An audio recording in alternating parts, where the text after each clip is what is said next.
सकाळी मस्त तयार झालो ना, आरशासमोर उभं राहिलं. आमचा एक प्राणी दिसत नाही, म्हणजे सचिन ऑफिसला गेलेत, त्यांना सुट्टी नाही. मी म्हटलं तू तुझा बघ, आम्ही आपले चाललो आमच्या मित्रमंडळीबरोबर वर्ल्ड सफारीला. बरं, उमनमध्ये असलेला सगळ्यात मोठा हा झू आहे, ज्याचं नाव सफारी वर्ल्ड आहे. येऊन पोचलो, ट्रॅफिक खूप होता, नाश्ता आणलेला तो केला पेटभर आणि गेटवर येऊन पोचलो. तिथं फोटो सेशन सगळ्यांचं चाललं होतं. सुट्टी असल्या कारणाने सगळीच लोक फिरायला. उमनमध्ये कोणी घरी बसून राहत नाही. आम्ही वेटिंग लिस्टला होतो, फोटो वगैरे काढले आणि मग आतमध्ये शिरलो. मी ऑलरेडी हा गेल्या वर्षी बघितलं आहे झू. यातलं स्ट्रक्चर खूप चांगलं होतं आणि लाईटी अर्ध्या बंद केलेल्या होत्या. सगळे वाघ खाऊन पिऊन सुस्तावलेले. मी म्हटलं आपण उशिरा आलो म्हणून काय? मी म्हटलं नाही, गेल्या वर्षी पण असेच होते. हे प्राणी एकदम शांत असतात, त्यांच्या अंगात काही एनर्जीच नसते. हे इथे कासव होते, बाकी हरणं होती, साप होते, झेब्रा होता.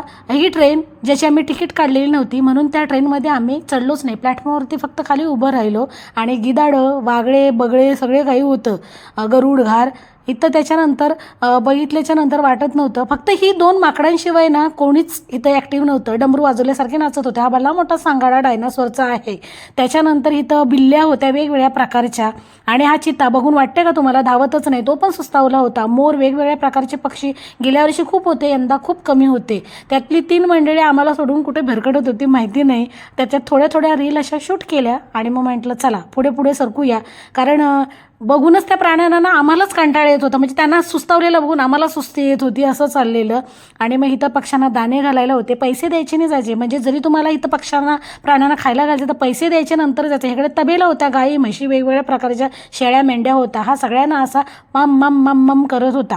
त्याच्यानंतर या सांगाड्यात स्नेहलची मस्तपैकी रील काढली आणि मग पुढे गेलो, ज्याच्यात पोपट, अजगर, साप हे सगळं काही होतं. इथे पण हातावरती घ्यायला आणि फोटो पाडायला पैसे होते, बस प्लस तिकीट वेगळा होता. झू खूप छान आहे. तुम्हाला जर इंटरेस्ट असेल तर मी एकदा व्हिजिट करू शकता, पण पुन्हा तुम्हाला वाटणार नाही व्हिजिट करायसाठी.